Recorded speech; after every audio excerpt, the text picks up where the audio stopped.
വിനേട്ടൻ നിക്ക്. ഒരു അത്യാവശ്യ കാര്യം പറയാനുണ്ട്. എല്ലാവരും കേൾക്കേ വേണം എനിക്കത് പറയാൻ. ഞാൻ ഇന്നലെ ഇവിടെ വെച്ച് എന്റേതായിട്ടുള്ള ഒരു നിലപാട് പറഞ്ഞിരുന്നു. അതുകൊണ്ടാവണം എന്റെ മുഖത്തേക്ക് ഏട്ടനിപ്പോ ഒന്ന് നോക്കുക പോലും ചെയ്യുന്നില്ല. അതാ എനിക്ക് സഹിക്കാത്ത.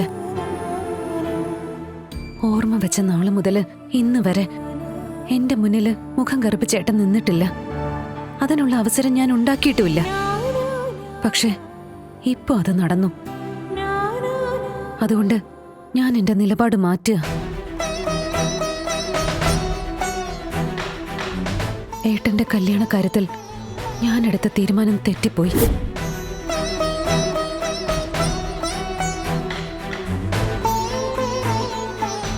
വിനയേട്ടൻ എന്നോട് ക്ഷമിക്കണം. I M so sorry. ഇന്നലെ വരെ ഒരേട്ടനെ പോലെയല്ല, ഒരച്ഛന്റെ കരുത്തും കരുതലും തന്നയാളാണ് എനിക്കെന്റെ ഏട്ടൻ. ആ ഏട്ടനെ ഞാൻ വേദനിപ്പിച്ചത് തെറ്റായിപ്പോയി. അമ്മയും മുത്തശ്ശനും മുത്തശ്ശിയും നമുക്കെല്ലാവർക്കും ചേർന്ന് എത്രയും പെട്ടെന്ന് ഏട്ടന്റെ കല്യാണം നടത്തണം. രോഹിണി ചേച്ചിയെ കൊണ്ട് തന്നെ.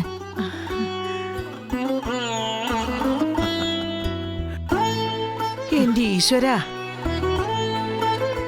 ഇനി ഇപ്പൊ ഇവിടെ ഇടിവെട്ടി മഴ പെയ്യും. എനിക്കത് ഉറപ്പാ. അതെ അതെ, എനിക്ക് സമാധാനമായി. സത്യം. എനിക്കും അതെ.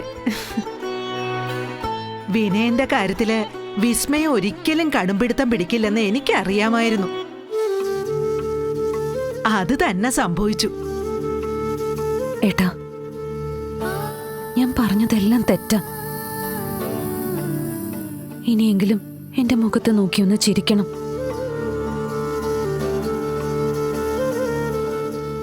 അപേക്ഷയാ.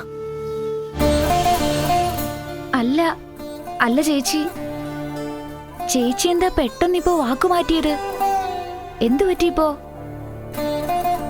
വാക്കല്ലേ മാറ്റാൻ പറ്റൂ, നാക്ക് മാറ്റാൻ പറ്റുമോ? നീ ഒന്നും മിണ്ടാതിരുന്നേടി.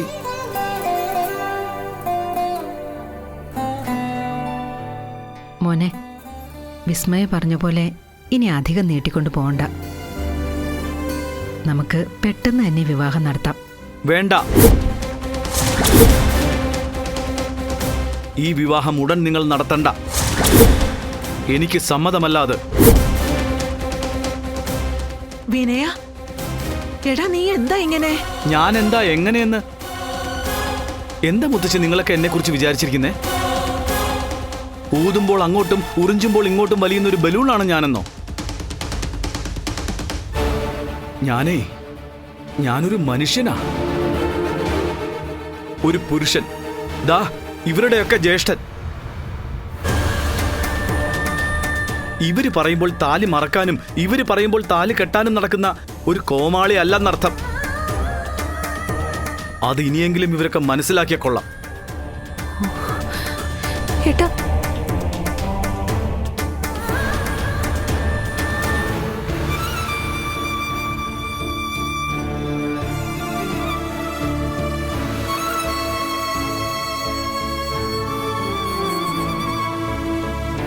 ഫ്ലവേഴ്സ് ടിവിയുടെ സ്മാർട്ട് ഷോയിൽ പങ്കെടുക്കാൻ നിങ്ങളെ ക്ഷണിക്കുന്നു. ഉടൻ തന്നെ ഈ നമ്പറിലേക്ക് വിളിക്കുക. 7593829838. ഫ്ലവേഴ്സ് സ്മാർട്ട് ഷോ ഉടൻ വരുന്നു ഫ്ലവേഴ്സ്.